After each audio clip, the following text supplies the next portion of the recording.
All right, so Doc and Gigi went to the Lincoln Reagan dinner in Amarillo. It was in February 7th. We got to meet some nice folks. Ben Carson was keynote speaker and met some really neat folks at the table we were sitting at and visited with several candidates that are running. But Ben Carson, he was pretty neat. His speech was really good. I've got some clips of some of the speakers that we heard. The best part about this is everybody that got up there was talking about faith and family. And so that's it's really kind of nostalgic and neat to get back to hearing about some of those things. Anyway, so if you like it at the end, like the video, subscribe to the channel, and we will visit with you later.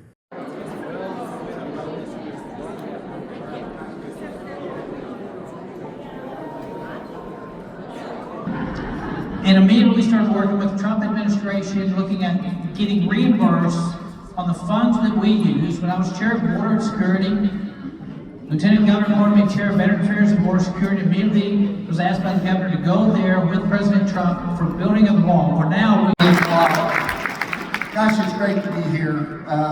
Jill and I love coming to Amarillo. But I didn't realize, once you bid once or twice on an auction item, that you're going to be called down from the auctioneer. Yeah, I was scared to bid on anything else. Oh, that's suspect. But no, he did a great job. Let's give him a round of applause. What a great asset to this community.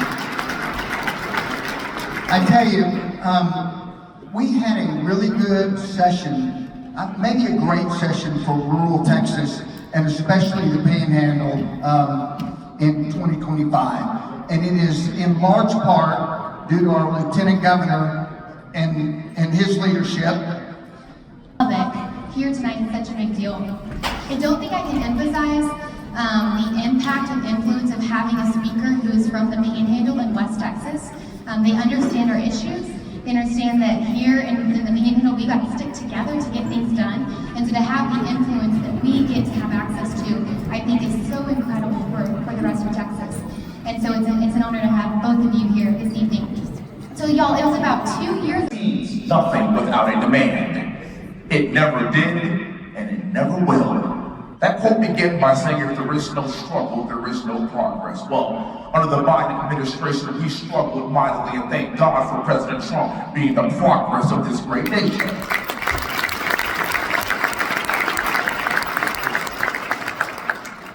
We live in the greatest country in the world. My father is a retired lieutenant colonel. This house is 150 members.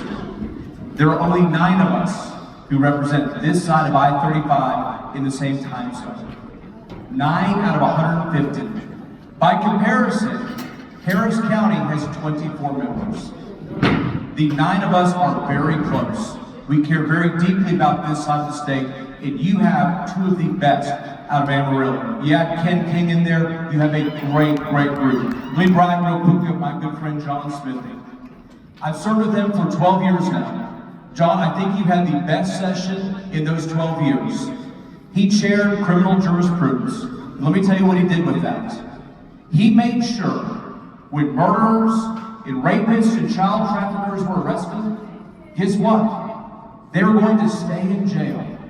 Because you know what criminals do? They go out and commit more crimes. Texas is safe. Appreciate that so much. And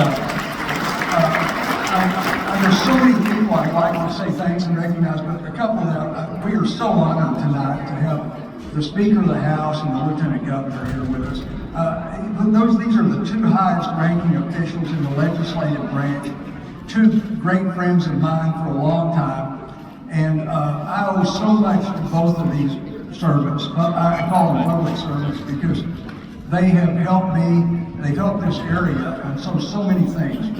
When Speaker Burrows first got elected, I think one of our first conversations was, he said, let's get together and see what we can do for West Texas, because West Texas has been ignored too long. And that has been his focus, is to help rural Texas and West Texas. Also, Governor Patrick, what a pleasure it's been to serve with you these years. A great job. Finally, this session, we got some of those bills